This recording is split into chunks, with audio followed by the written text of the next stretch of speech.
Hey everybody, welcome back to Zombies, Movies, and More. Adam and I, it is his Wednesday, and we are talking a great sci-fi horror mystery flick. We're talking The Thing, 1982, and I have seen this movie more times, Adam, than, I have fingers, toes, and whatever else. And I know you Fair just enough. rewatched this, what, for the second time? Is that right? Yeah. I actually didn't see it initially until one of my roommates in grad school showed it to me, and yeah, saw it, 30 years after the event. But honestly, even with the special effects of today, watched it, really enjoyed it. I think it's a solid film. It is a solid film, and that's why we chose to kind of talk this one. We've just seen it so many times, and I have a big time passion just for the kind of sci-fi horror in general. So we thought, hey, what the heck? Let's get out of here. So as we're talking this, I'm sure a lot of you have seen this movie. Like I said, it's over 30 years old, but it still holds up to today, which is very interesting, Adam, because as we were doing a little bit of extra research on this, we were reading that this movie was not critically acclaimed when it came out, not even a little bit. In fact, critics and fans alike dogged this movie big time upon its release in '82. Yeah, no, I kind of observed the same thing. I think there's a little bit of analysis if you dig into Wikipedia that looks like that maybe people thought it was too nihilistic. Mm-hmm. And I think that, interestingly enough, people were dogging the makeup effects, which I think you and I were talking about earlier. Right? Right. I thought were great. They were great. So I mean, they were super creepy. I mean, I think the words we read is that it looked like pure junk yeah, from first glance, and I'm just like, are we again? Once again, my fan, are we watching the same movie? Because right. I agree. I I mean, agree. when you see that dog unleashed for the first time in the kennel, and it's wrapping its tentacles around the others and trying to suck them in or whatever. I mean, I felt seriously compelled. I'm like, holy Yeah. crap! What is this thing? And which, I mean, it's a proper name for it too. Now, for those who maybe don't know much about this movie, there was a previous version of the thing. It was black and white style. I don't have the year exactly. I will post it here in the video comments and whatnot. But man, it was solid for the times. But no doubt, this John Carpenter's version definitely brought it to the next level, especially when it came to the whole gore and thriller factor. I could tell you that, yeah, I've seen special effects. Obviously, I mean, movies these days, you can do so much with CG, but really, even going back, and there was never a point where I was watching the movie where I thought, man, this makeup is just ruining it. Like, it still got the point across. So, like, Yeah. yeah, I could see how somebody today would maybe dog it a little bit, but I still think it got it across. And I'm really surprised that in 1982 people weren't happy with it. Yeah. I really I mean, am. what were they really looking for? Because as you know, Adam, I've seen a lot of horror films, and I've seen a Right. lot of cheesy horror. And now I will admit there are a few times during the movie when the blood, it did look a little too kind of thick and kind of weird. And I mean, maybe they were trying to go for that coagulated look, perhaps. The what happens to the blood after you've already been dead for a while. Yeah. But it didn't have that really solid blood. But they were still experimenting around those times too, just to get it right. Right. But it didn't take me out of the sequence. I was just like, this still enjoying it, and head up by a pretty decent cast, especially leading Kurt Russell. We got Keith David in there, who's always been a fan favorite of many as a good supporting actor, and just a bunch of other characters too. And all the actors do a wonderful job just keeping this mystery story going and showing their fear along the way. Adam, what do you think? I mean, who were some of the characters that kind of really stood out for you, just in general? Well, I mean, I've always liked Kurt Russell, so like McCready or Mac. I mean, I think he was always my favorite. Some people might call it a cop out choice, but it is No, I true. mean, he's my Um, favorite character, in fact. And that hat, I mean, you don't get better than the hat that he wears in that movie. That yeah, is that yeah, is a bold move, Cotton. right, no doubt. But honestly, like I think I one of the things I really enjoyed about all of the characters is like, especially for anyone who's ever played a social deduction game, it was really interesting. It's almost like watching a social deduction game, except like it's real life and you might actually die kind of thing. Like Right. it's cool is at the fact like the way they acted out the paranoia as they were trying to figure out what was going on Right. and who was a part of it and who could be trusted. I mean, that added so much to the horror It element really of it. did, and from the start, even just getting those tones, like when the Norwegians first make their way over in the helicopter, they're shooting at the dog. It's already drawing your interest, right? You're just like, what are these two up to? Yeah. And by the time they land, the one dude tosses a grenade, totally misses it, blows up their hell. I mean, you want to talk about the botch of the day, you know? Yeah. Whoops. But so Gary, which is kind of like the law enforcement leader or whatever you will, the older gentleman who kind of leads the compound. He ends up shooting that. He's the only one I think who actually carries a weapon. And there is a scene, and I have to remember his name at the moment. Palmer, the self-medicated Palmer. He goes, I was wondering when old Capitan was going to get the chance to use his pop gun, and you notice just those little jabs at each other because they're isolated, right? So I imagine, Right. with a bunch of guys, even you probably get on each other's nerves quite a bit. Yeah. No, I won't say what they say. One of the things that I actually really appreciated about that beginning scene as well is, like, the Norwegians are speaking Norwegian. So, Yeah, if you're in America and you only speak English, like so many of us, I mean, there are plenty of bilingual people here, true. but like, you don't know what he's saying. But interestingly enough, if you go and look it up, or if you already speak Norwegian, you can just understand what he's saying. It's actually a warning about what the dog actually is. So it's pretty cool. Like That's great. it makes perfect sense that they're like, dude, get away from this thing. It's not what you think it Yeah, is. and you even hear in the words he goes, it almost sounds like God damn it, idiota, Yeah. and I mean not that perfectly, but it's there, and you pretty much pull it out. It's like you idiot, get away from that dog because it's Yeah. licking Bennings. After we got the Norwegians and they think they've gone cuckoo crazy, and so then McCready, right, and Doc decide Copper is going to go and make a trip over to the camp and see if anybody needs help or whatever. That camp alone was just reeking of havoc, right? A lot of the buildings burned down. They find the dead dude.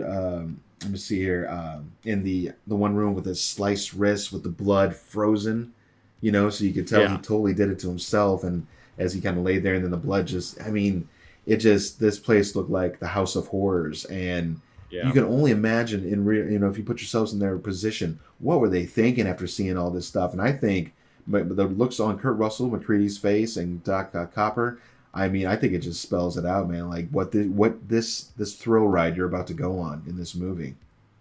Yeah, and I feel like the timing of the movie, like the execution timing, the reveals were really well timed. And I think what was so well done about this is it's early on in the movie. If you haven't seen it before and you don't speak Norwegian, you really don't know what's going on yet. Right. So yeah, like it's not even just like that they're running into all these things. It's the fact that at this point in the movie, if it's the first time you're watching, you have no idea. So you have burned out buildings, people committing suicide, warped looking corpses. You're like, what is going on? It's really creepy. And then, so as we're not going to talk every scene in the movie, but obviously some big ones, So Blair, which is, I guess, the resident wannabe doctor, does the half-ass autopsy pretty much on the two-figured, like you said, warped craziness that they bring back from the Norwegian camp. And it looks like, he's looking at the organs and stuff. And it's interesting because you're hearing some of Blair's thoughts, and it's very interesting that his character was chosen to kind of lose it first. But here's what let's really talk about though. At what point did Blair get infected? I mean, was it from touching and doing all those autopsies? Because remember, it said didn't Fuchs say that just a small piece of this organism is enough to take over an entire entity, right? And so because remember, Blair kind of goes nuts a little bit, and he starts destroying all the radio equipment, and because remember, he doesn't want him to call for help. He doesn't want anybody to come there because he knows, because he starts seeing the projections and the numbers of what will happen if this thing were to get loose.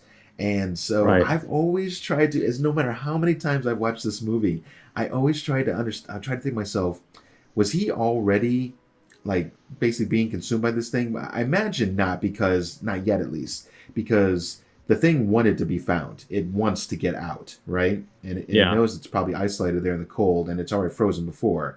So I'm sure it's learned.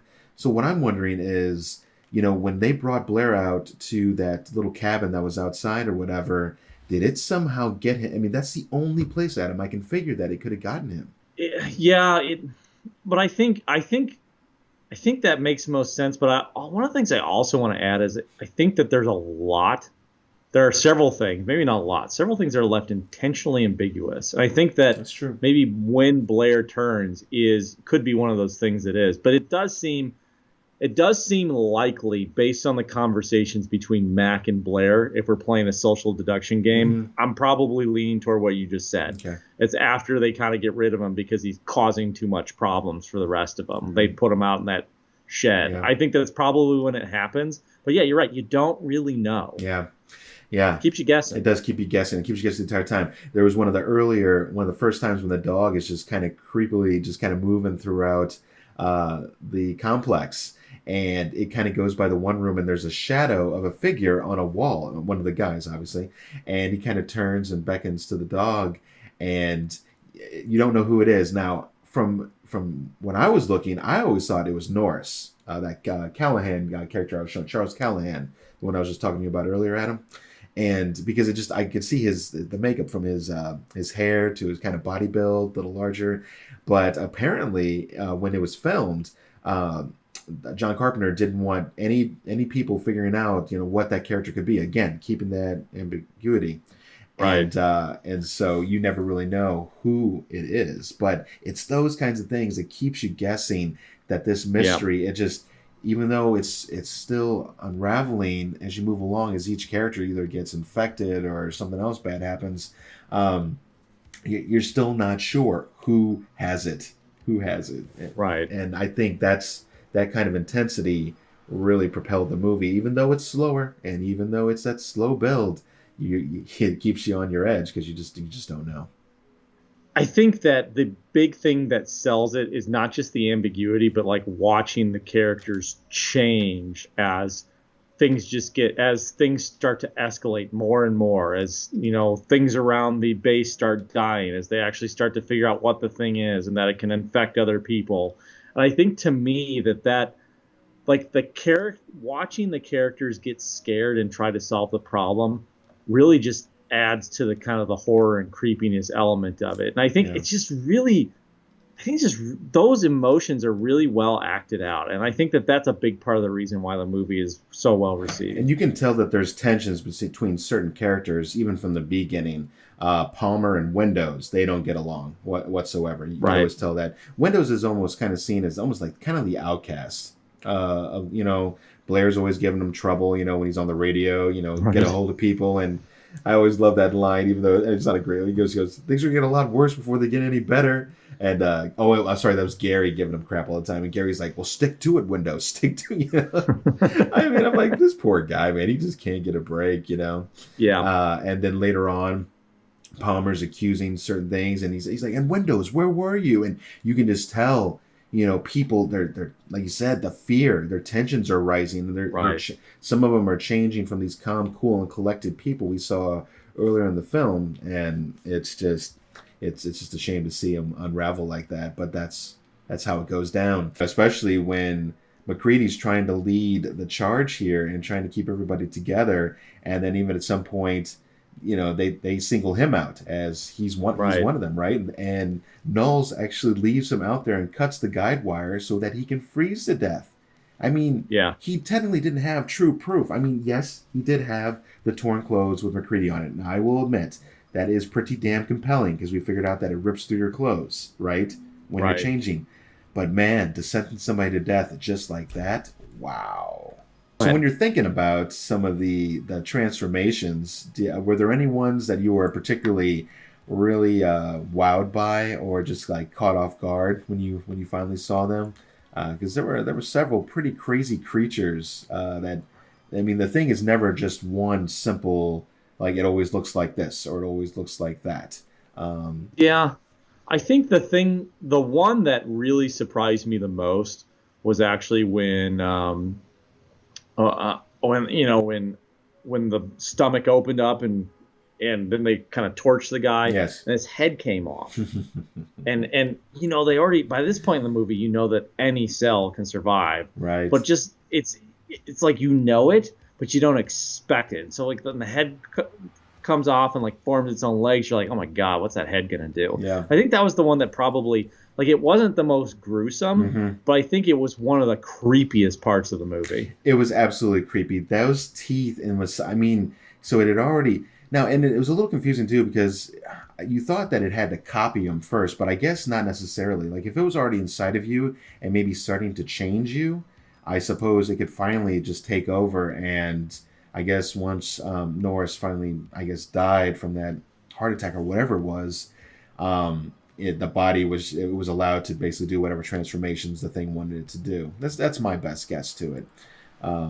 We'd be curious to know from the audience too. What was your favorite death scene or monster that kind of came out? Everything from the dogs in the beginning to each of the characters. I know Adam was trying to not say the name of some of the people, but if you haven't seen the movie yet, you've definitely missed out. So, but you're not going to remember half these names anyway. So go back out there, watch this movie. This is a ZMAM officially approved film, and if you come back and you tell me that you did not like this movie, whew, you're going to have to give me one compelling story as to why you did not enjoy this film. And if it was just for gore factor, then you're probably not a gore fan, you know? And because this movie is not for the timid. I mean, when these people go, they go.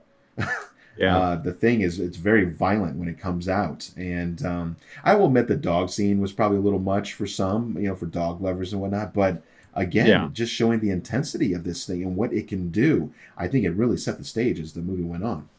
But oh, go ahead. Yeah.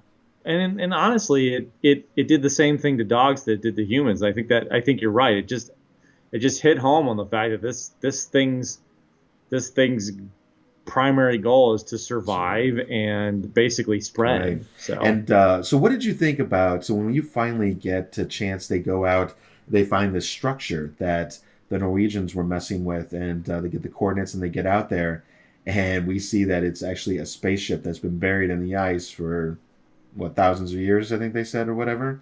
What did you think about that?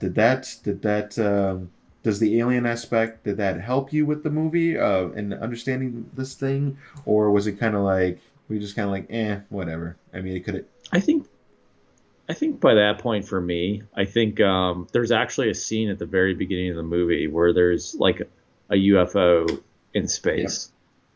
So I think by that point, I'm already sold that there's an extraterrestrial creature of some point. So yes. I think that reveal for me doesn't do much. And that was good. I think it's probably smart they did that in the beginning of the film, and then that way it sets you up for it. Because let's face it, I mean, with us already living on Earth for many, many, many years, the chance of us not finding something that would do this to us would be impossible. It had to be something foreign, not of this Earth, right? I mean, that's makes the most sense. Sci-fi, right?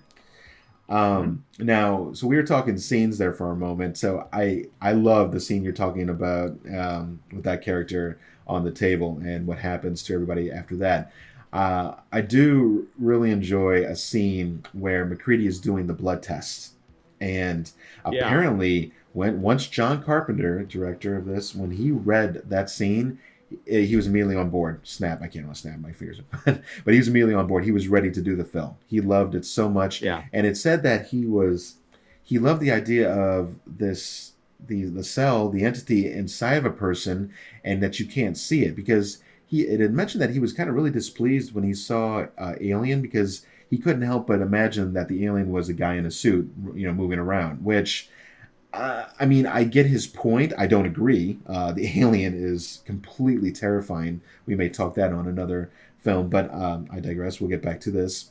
What I love is when MacReady's doing the test, and you have, I think, 3 of the guys sitting down, and I think it include Knowles, Gary, and Palmer at one point. And again, I won't give you too much more because in case you do go out to watch this and you haven't seen it yet, but at one point, one of the characters, as MacReady's doing the test, it finally reveals itself, and 2 of the guys are still tied up next to this thing. Yeah.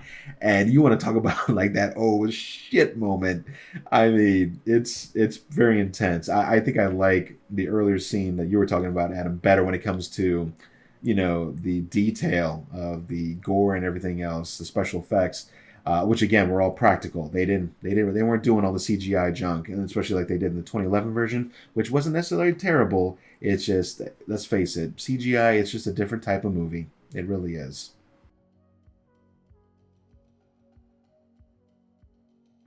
I love the fact, like when they finally get through that whole sequence, and they've dealt with the problem, and like the guy is still tied up at the end. Obviously Gary survived that part, and they finally test him, and they see he's fine, and he's just like you said, he's calmly sitting there. He goes, "I know you gentlemen been through a lot tonight, but if you guys wouldn't mind and find the time, I'd like not to spend the rest of this winter tied to this effing couch."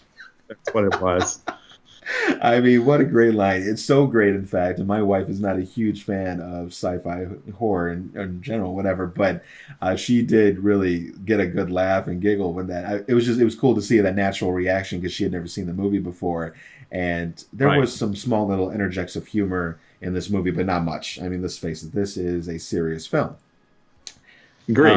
But yeah, so we talked a lot of the fun scenes. We talked like, so if you're not on board to go watch this yet, or if you have seen it, like I said, leave a comment. Let us know what you thought when you first saw the movie. Were you part of those fan base that you just didn't get it, and you were like, "No, I'm not buying into this," for whatever reasons those were, or were you like, "No, this is a legit sci-fi horror mystery film and can't get enough." I wish there could be more films like this, but I guess it does have a certain style that could get worn out if you try to repeat it too many times. We'd love And to then hear if you it. get another chance, you may want to go out and check out the 2011 version, which was very well done. It basically, if anything, it's a prequel to what goes down here at Outpost 31 with McCready and all of his crew. So the two Norwegians that end up there in the beginning, well, it's going to that Norwegian camp and showing everything that went down. I will admit, it's a lot of the similar things. I mean, it was kind of made for the newer generation, but the CGI was pretty on point. The characters were very interesting and compelling. The acting was solid. They had some really great names in the movie. Adam, I may end up talking it. We'll see. Adam, did you get a chance to see that one or no? I haven't checked it out Okay. yet, but I So will. maybe it might be worth a chance, and then Adam get a fresh perspective on it, and maybe we'll give it a little talk and see what you guys thought about it. I also might be releasing just a fun. I noticed there's a lot of great trivia out there, but I know sometimes a lot of you don't have a chance to actually read the trivia. So I thought maybe if I just showed a lot of visuals and just kind of narrated some of the trivia for you, maybe you might enjoy that. So I'll put that out there too. We'll see if it gets any views, and we'll go from there. So, but Adam, yeah, October, great month for these types of movies, wouldn't you say?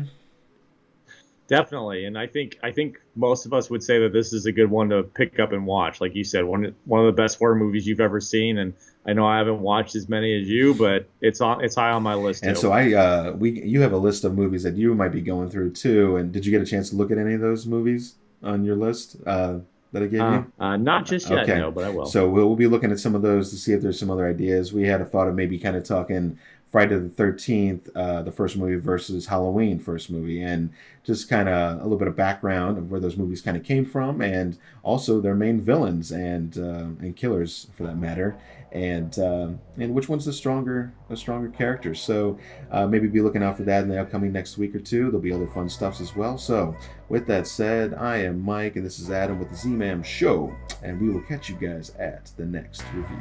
Thanks for watching.